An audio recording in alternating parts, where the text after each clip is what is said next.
Salam untuk kita semuanya, berjumpa lagi dengan saya di channel Aritela Tutorial, tempat kita untuk berbagi informasi seputar informasi pendidikan dan informasi guru, serta informasi lain yang ada hubungannya dengan pendidikan dan guru.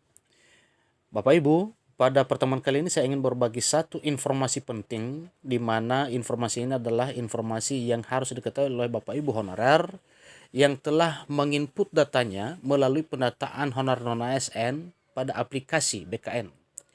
Bapak Ibu, perbaikan data honorer akan segera ditutup pada tanggal 22 Oktober 2022 pukul 17 sore. Jadi agar datanya bisa lolos, segera lakukan hal ini Bapak Ibu ya. Jangan disepelekan, ini faktor penentunya data Bapak Ibu lolos di pendataan honorer. Langsung pada informasinya. Bagi tenaga honorer yang masih belum lolos pada tahap awal penataan non-ASN, diharapkan segera melengkapi data tersebut hingga 22 Oktober 2022. Per 5 Oktober 2022, BKN mencatat tenaga honorer yang sudah terdata pada penataan non-ASN sebanyak 2.215.542 orang. Nah, apakah semua ini bisa lolos pada penataan Bapak Ibu? Ikuti terus informasinya. Perlu diingat bahwa penataan ini bukan dilakukan untuk mengangkat tenaga honorer menjadi P3K.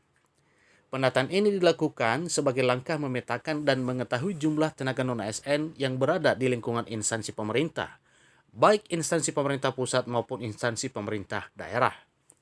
Adapun data tersebut terdiri dari 335.639 data daftar tenaga honorer di lingkungan instansi pemerintah pusat dan 1.879.903 di lingkup instansi pemerintah daerah. Setelah perbaikan dilakukan, maka akan masuk pada tahap finalisasi. Tenaga honorer harus memasukkan dokumen yang diminta oleh BKN. Nah, sekarang apa dokumen tersebut? Nah, dokumen ini Bapak Ibu, ini dokumen penentu bahwa data Bapak Ibu itu lulus pada pendataan BKN. Ini penjelasan lengkap dari BKN. Sebelumnya BKN meminta pejabat pembina kepegawaian atau PPK, kementerian atau lembaga dan pemerintah daerah melakukan verifikasi dan validasi kembali atau melakukan verval ulang terhadap data honorer non-ASN. Hal tersebut karena ditemukan adanya 152.803 data non-ASN sejumlah jabatan yaitu pengemudi, tenaga kebersihan, dan satuan pengamanan serta sejenisnya tidak sesuai dengan Surat Menteri Pan-RB nomor B185 dan Surat Menteri Pan-RB dengan nomor B1511 tahun 2022. Petunjuk mengenai verifikasi di atas merujuk pada Surat Deputi Bidang SDM Aparatur Kementerian Pan-RB nomor B 1971/2022 tanggal 7 Oktober 2022 tentang nomenklatur jabatan di dalam penataan non-ASN. Nah, di sini penataan non-ASN juga dilakukan berdasarkan adanya rencana penghapusan tenaga honorer pada tahun 2023 mendatang. Walaupun Bapak Ibu sesuai dengan pernyataan bahwa tidak akan bisa dilakukan sampai tahun 2023 ke depan, tetapi secara bertahap sampai dengan 2026. Keputusan tersebut tertuang dalam peraturan pemerintah atau dengan PP nomor 49 tahun 2018 tentang manajemen P3K yang mewajibkan status kepegawaian di lingkungan instansi pemerintah hanya terdiri atas dua jenis kepegawaian saja, yaitu PNS dan P3K sampai tanggal 28 November 2023.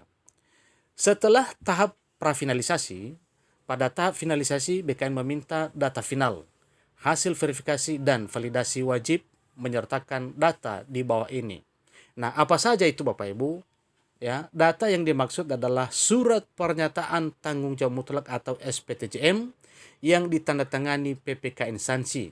Artinya, surat pernyataan tanggung jawab mutlak atau SPTJM ini harus ditandatangani oleh pejabat pembina kepegawaian instansi masing-masing. Bagaimana jika data final tidak disertai dengan SPTJM? Ini konsekuensinya jika tidak menyertakan surat tersebut berdasarkan penjelasan BKN. Dilansir dari laman resmi BKN, jika tidak menyertakan SPTJM, maka data tersebut tidak akan dijadikan data dasar tenaga non-ASN. Apabila data final yang disampaikan PPK instansi tidak sesuai ketentuan penataan non-ASN, maka akan berkonsekuensi pertanggungjawaban hukum terhadap pimpinan unit kerja maupun PPK instansi.